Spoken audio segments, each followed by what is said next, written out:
Olá, meus amados, paz seja convosco. Nós estamos estudando essa primeira carta que Paulo escreveu ao povo de Corinto. Então eu te convido a estudar comigo pausadamente essa carta, porque ela é uma carta bem complexa, uma carta que chama a nossa atenção, porque ela também fala sobre o dia de hoje da igreja. Ela foi escrita ali quase 2000 anos atrás pelo apóstolo Paulo, mas também ela está presente nos nossos dias, os acontecimentos, os fatos que aconteceu nesta igreja também acontecem na nossa igreja, nas nossas igrejas, quando eu digo assim, na igreja de Cristo. Porque essa igreja de que tem todos esses problemas é a igreja do Senhor e não está sendo diferente nos nossos tempos. Vamos observar outro capítulo e versículo especial dentro desse livro maravilhoso, dentro dessa carta, que está no capítulo 7, versículo 1 ao versículo 5, que diz assim: Ora, quanto às coisas que escrevestes, que me escreveste, bom seria que o homem não tocasse em mulher, mas por causa da fornicação, cada um tem a sua própria mulher, e cada um tem o seu próprio marido. O marido pague à mulher a devida benevolência, e da mesma sorte a mulher ao marido. A mulher não tem poder sobre o seu próprio corpo, mas tem-no o marido. E também a mesma maneira, o marido não tem poder sobre o seu próprio corpo, mas tem-no a mulher. Não vos preveis uns aos outros, senão por consentimento mútuo, por algum tempo, para vos aplicarde ao jejum e à oração. Depois ajuntai-vos outra vez, para que Satanás não vos tente pela vontade da incontinência. Se nós observarmos aqui nesse capítulo, nesse versículo 1 ao 5, Paulo está dando uma advertência a esse povo. Ele diz: quanto às coisas que me escrevestes.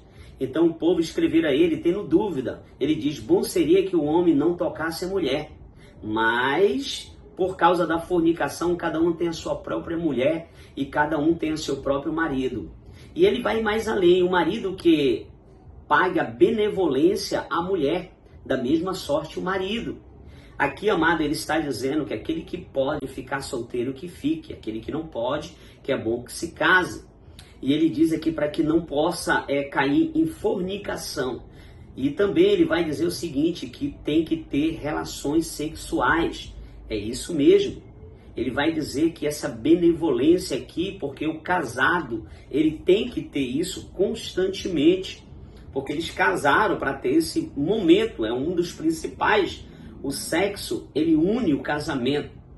O respeito, tem outros, mas o principal, ninguém se casa só para se unir, para conversar, para poder bater papo. Não, o principal do homem casar é para ter esse relacionamento. Isso é um fato. A pessoa está solteira, quer ter uma relação, então o outro está solteiro, quer ter uma relação, e aí eles se casam porque se amam, isso é um fato. Porque o casamento é para toda a vida. É isso que Paulo vai dizer: a mulher não tem poder sobre o seu próprio corpo, mas tem o marido, a mesma coisa, o marido não tem poder sobre o seu próprio corpo, então não pode se previr, tá? Não pode, isso é pecado, aonde a Bíblia diz que é pecado. Por quê, amada? A oração não é ouvida, literalmente Deus não ouve a oração daquele que se abstém do sexo sem consentimento um do outro, nem a oração. Isso nós vamos ver na hora que nós estiver vendo as cartas que Pedro escreve. Então, o que acontece hoje, nos nossos dias e também no dia do apóstolo Paulo, é um fato. As pessoas não podem se abster. Eu vou me abster, o meu esposo, a esposa não consente em ter esse momento de comunhão em oração, então não se afaste do sexo. Só se for em comunhão, para que possa jejuar e orar. Aí não que seja por muito tempo, para que Satanás não entre no meio desse casamento e haja fornicação, ok? Paulo está dizendo que a mulher tem que pagar benevolência e o homem tem que pagar benevolência. Essa benevolência aqui, ele tem que pagar aquilo que se obrigou, casou, então tem que ter relacionamento sexual, tem que ter o carinho, o respeito, tudo isso e muito mais. Mas um dos principais é o ato sexual. É isso que Paulo vai referir aqui. Então, que possa viver os dois em harmonia. Só pode se abster do sexo por algum tempo com consentimento um do outro para o jejum e a oração.